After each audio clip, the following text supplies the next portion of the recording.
Here is China, cradle of civilization in Asia, homeland of 450 million human beings, more than 1/5 of the population of the Earth.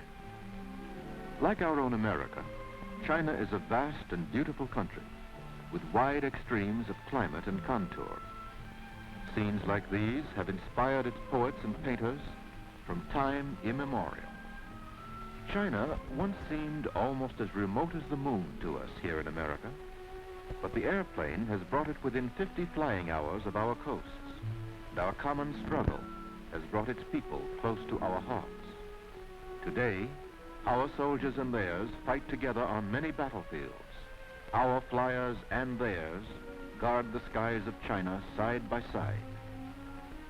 So we want to know more about these people of China, our friends and our allies, how they live and work, and about their country, which many of us will visit in the days to come. China is a land of rivers, great and small, and an important staple of food is fish. In this type of fishing, you don't have to bait a hook or worry about whether the fish will bite. The cormorant takes care of all that. These birds are slaves of a notorious appetite, a fact which the Chinese fisherman wisely turns to his own advantage. The cormorant seems to be happy in his slavery. Everyone seems contented with the whole arrangement, except, understandably, the fish.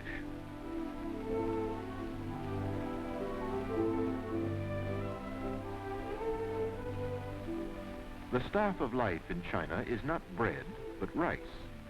Rice fields, called paddies, dot the landscape. But even so, the country cannot raise enough rice for its huge population.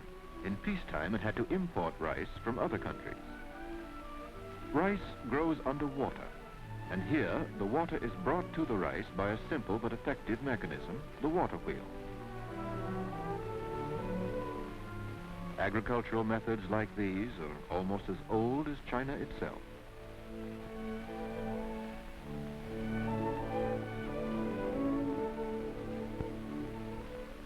The water buffalo is a popular beast of all work. Here he turns an irrigation wheel. More than 80% of all the people in China live on farms, and the average individual farmer's holding is less than 4 acres. This means that every foot of fertile earth must be cultivated carefully and intensively from dawn to dusk of every day. There are hundreds of thousands of little farms, handed down from generation to generation through the centuries, and work today with the same tools and methods as of old. The Chinese raise vast crops of wheat, tea, beans, millet, and other cereals and grains. They've never been prosperous enough to support cattle and sheep on the yield of their tiny farms. And comparatively little land is given over to pasture. Land is simply too valuable and must be devoted to subsistence crops. Experts from our own Department of Agriculture are now working with the Chinese government on a program of scientific farming, studying such problems as soil conservation, erosion, and reforestation. After this war, an agricultural modernization probably will accompany the industrialization of the country, for the machine and modern scientific methods have come to China to stay, and perhaps to put an end to want and famine, as well as to scenes like these. Where there are so many mouths to be fed, nearly everybody has a job to do. Yes, in China, everybody works. Well, nearly everybody. Here's a handsome and healthy-looking family, and a typical farm home in the north.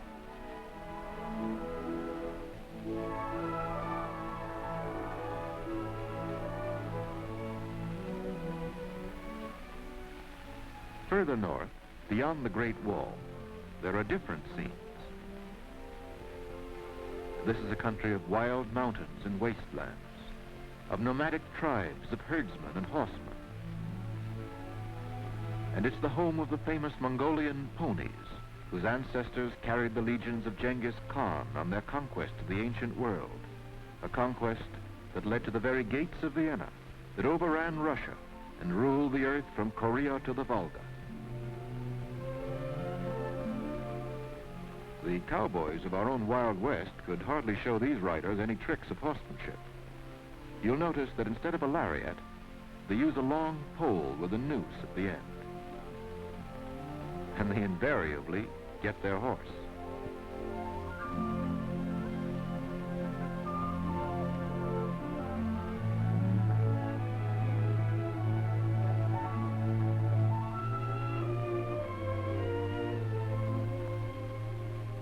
Another vital industry in China, salt. This arrangement of sails catches every wind that blows and thereby turns the pump that brings the salt up from the mine. Through the centuries, many wars have been fought for the possession of this essential of human and animal diet. That is held true in the present war, for the invaders rightly consider they have won a victory when they can deprive a section of China of its salt supply.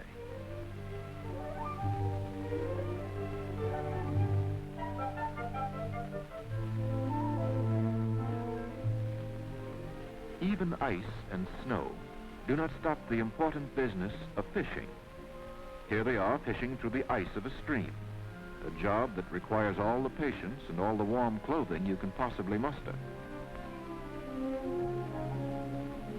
And lest you suspect that they never catch a fish, here is proof that they do.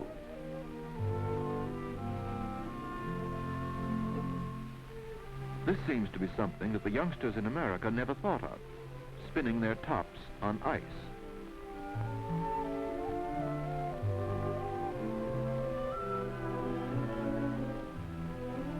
Here's also something new for American boys and girls to try, a combination of skating and sledding.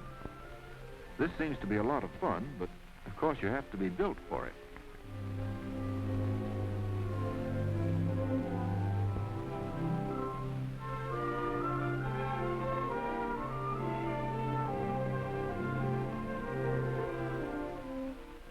In the interior, problems of transportation are solved in many different ways.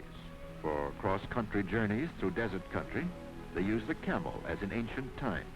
When the Burma Road was closed for a time in 1940, camel caravans from Russian Turkestan were China's principal supply line to the outside world. In transportation, there's always the mule, everywhere on Earth and everywhere in China.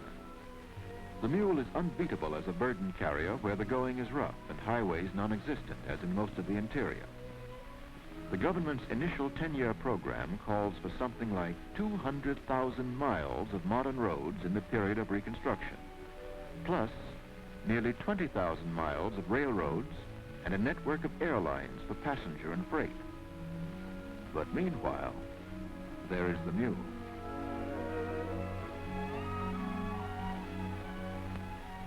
And where burdens are not too great or distances too long, human muscles do the job, out here in the country and in the towns and cities as well.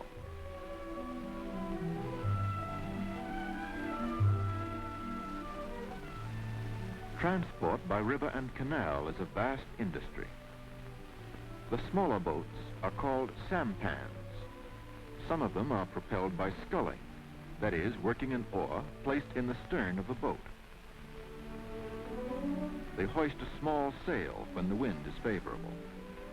The word junk is usually applied to the larger boats with tall sails. Some of these are capable of navigating the oceans. The Chinese, you know, invented the compass and many other features of the science of navigation. For thousands of families, the family boat is their only possession in the world. The sampan is their home in every sense of the word. They cook their meals, eat and sleep there, and gain a slender livelihood from the sale of fish that they catch, or from the delivery of small cargoes of freight. Along the riverfront in this crowded city, the houses rest on stilts to protect them against floodwaters. This, of course, is Chongqing, temporary capital of China. This ancient city was abruptly transported into the brutal realities of the 20th century in 1938, when Nanking fell, and the government needed a new capital. They chose Chongqing, 1,100 miles to the west, deep in the interior, beyond the rugged mountains. It was as if we had moved our own government from Washington over the Alleghenies and beyond the Mississippi without railroads or highways to travel on. Chongqing is famous for its steps, as London is famous for its bridges and New York for its skyscrapers. From the river's edge to the heart of the city, the pedestrian must climb a total of 360 steps, for Chongqing is built on and around a mountain.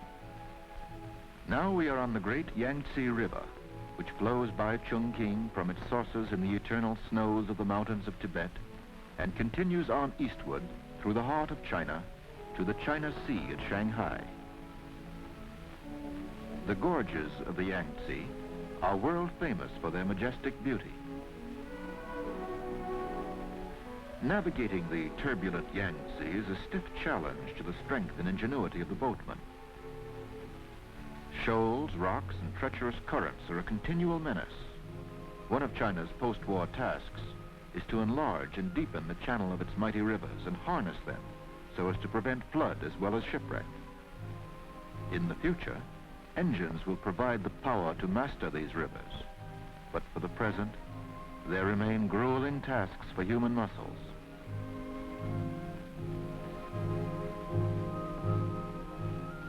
These boats are fighting a stiff current.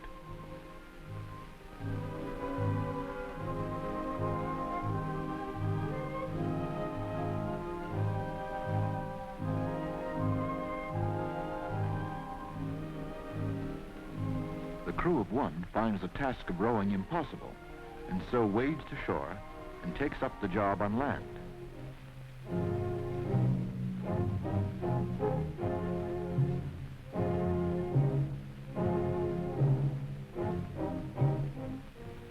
It's a desperately hard job. Scenes like these have no counterpart anywhere in the world.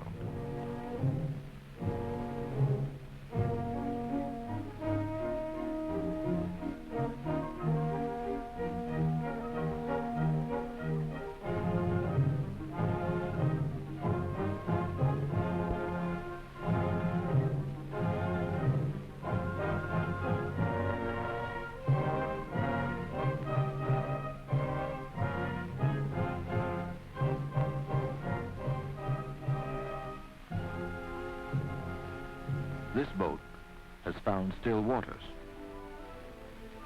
Here is a stream that defies navigation, but nevertheless it serves another old familiar human purpose, as the neighborhood laundry tub.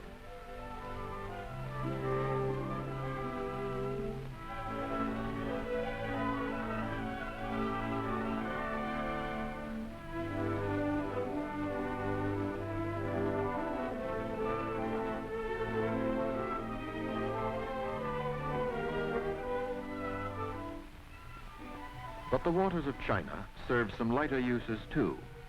Here's an oriental version of a bullfight with water buffalo as the antagonists.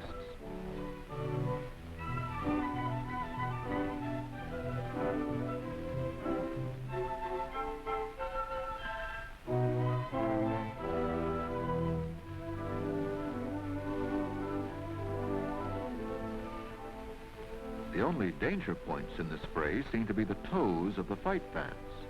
Certainly these iron-headed beasts seem to be enjoying it. And here we have the winner and the new champion. One of the most colorful types of Chinese sport and pageantry is the Dragon Boat Festival. The history of this goes back to ancient times, and various stories seek to explain its origin. One popular version says that a renowned poet-statesman drowned himself in the river as a protest against corrupt government, and his friends set out in their boats to recover his body. Each year, on the anniversary of his death, they went to the river again to call up his spirit to witness that they were true to the cause for which he died. But today, the Dragon Boat Festival survives as a race between long canoes, some of them manned by as many as 70 men. Each community along the river has its entry, and the townsfolk come along to cheer the competitors.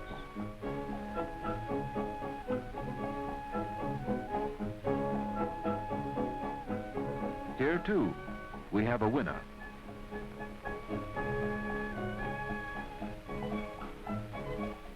But sometimes, the rivers of China turn unkind, and the disaster of flood visits the countryside. In the past, millions of lives and billions in property values have been destroyed by the waters. But in the future, modern engineering will control these rivers for the safety and the service of the people. This is just another of the many big tasks of peacetime for which the government and people are now preparing, even while they carry on the long, bitter struggle for freedom.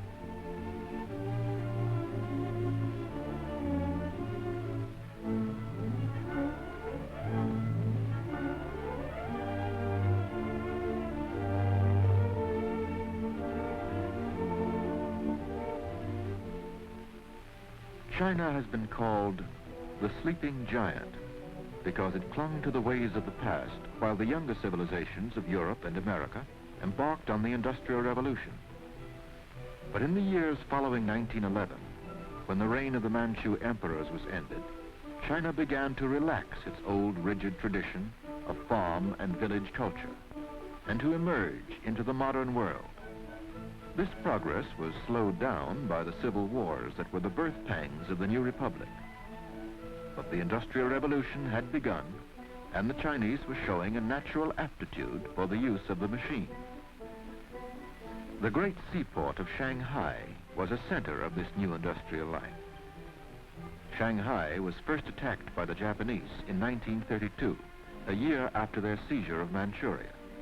And from then on, the Chinese worked rapidly to build the wealth and the productive power which they knew they would need to withstand the inevitable assault on China proper.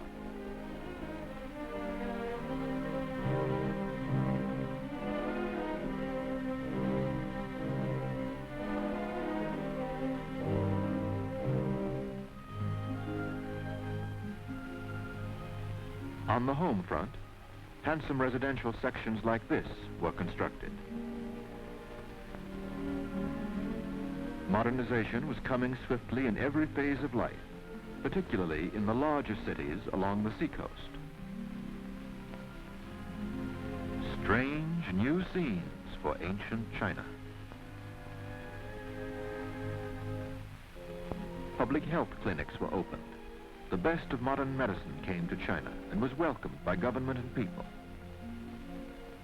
Popular education was spreading. Young China was going to school.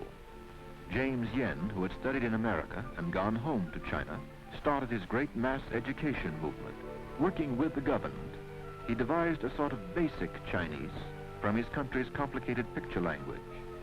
And even young children found they could master this. After they learn the shapes of the characters, the actual writing is greatly simplified. This pretty little girl seems to be having no trouble. China was building strong minds and strong bodies, aware of the importance to the nation of a vigorous and informed youth. Here's a young fellow who means business.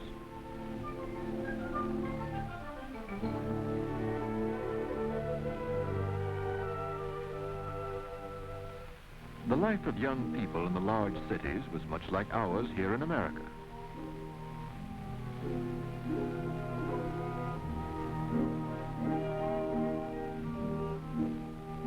It was for China a renaissance, a swift but ordered march into the modern world, a remarkable achievement for a people that had always held the ways of the past in deepest reverence. Here are examples of the young men and women the colleges were producing, fine representatives of new China, studying the arts of peace. But peace was not on the program of the ambitious rulers of the island empire across the China seas.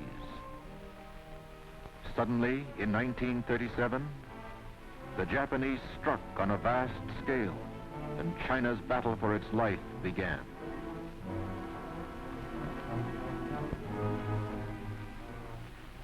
Then, different scenes. Defenseless, unoffending people fleeing from the horrors of total war. 50 millions of people like these were the victims. Up and down the land of China, they were driven from their homes, separated from their loved ones. And each one who survived had a story of terror and death to tell.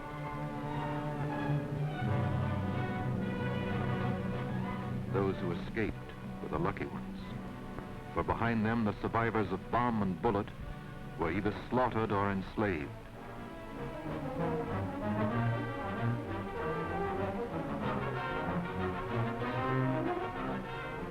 China had so many Coventrys, so many Liebitzes, that it long ago lost count of them.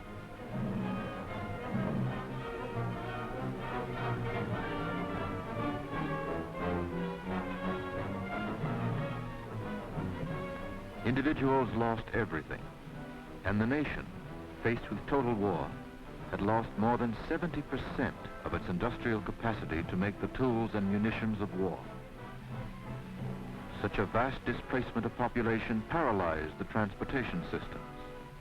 In the confusion, it soon became a matter of every person for himself as the people sought what safety there was in the interior. Millions that the bombs did not kill died of starvation. And those were indeed fortunate who found strength in the rice bowl to struggle on.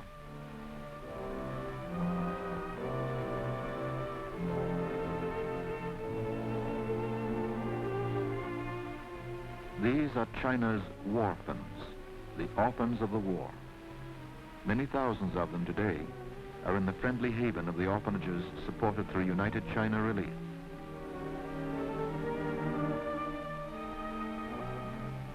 Thus began the greatest mass migration in modern history. Millions of people took to the roads and the hills rather than stay at home and bow their heads before the invader. They came flocking into the undeveloped interior, where there was no work for them, where there were appalling scarcities of goods and food. Out of this bitter necessity came a brilliant plan and program, today known all over the world as the Chinese Industrial Cooperative Movement.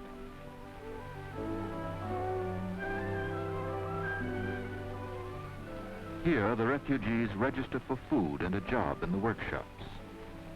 The cooperatives set up their first meager equipment in small units in the walls of cities, in caves in the hills, under trees, or wherever shelter could be found from the weather and from roving Japanese bombers. Often they had to use century-old methods for lack of modern tools. Thousands of women rallied to spin and weave army blankets for the soldiers in the field. Out of occupied areas, guerrilla soldiers and workers spirited tools and materials to the cooperative factories. Some equipment was set up as far as 1,500 miles from its starting point.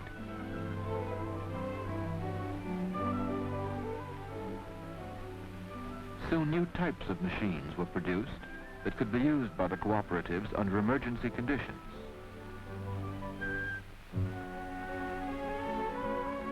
In more than 2,000 of these cooperative workshops, 500 different articles are made for the Army, Red Cross, and civilian population. Thus, many refugees of China who had lost everything, even hope itself, were blessed with the gift of work and the chance to help their country win its fight for freedom. At this canvas cooperative, the day's production is ready for shipment to the armies in the field. The mule train starts out on its overland journey to the front lines. Medical supplies for the hospitals and first aid stations are prepared, and surgical dressings for the wounded. The Red Cross takes on the cargo, and in the battle zones, nurses bring in the wounded from the field. Seldom do they have anesthetics or sulfa drugs, but they do with what they have. Here is a retreat for soldiers who have been wounded or disabled in action. These patients have rejoined the fight on the production front. Millions of young men like these have given their lives for the defense of China. Millions of young men. No other nation has paid a greater price for freedom.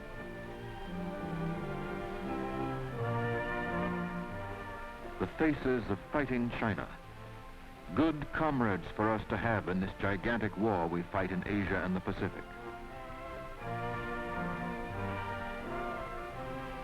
The leader of fighting China, Generalissimo Chiang Kai-shek.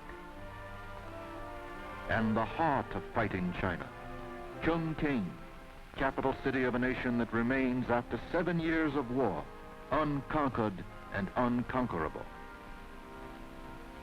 3 times the bombs have leveled nearly every building here, and each time a new Chongqing has sprung from the terror and the ruin and the ashes and carried on the fight. Yes, Chongqing still stands by the Yangtze, a vibrant symbol of the millions and millions of China who fight the good fight with us and who will keep the faith with us in victory and in peace.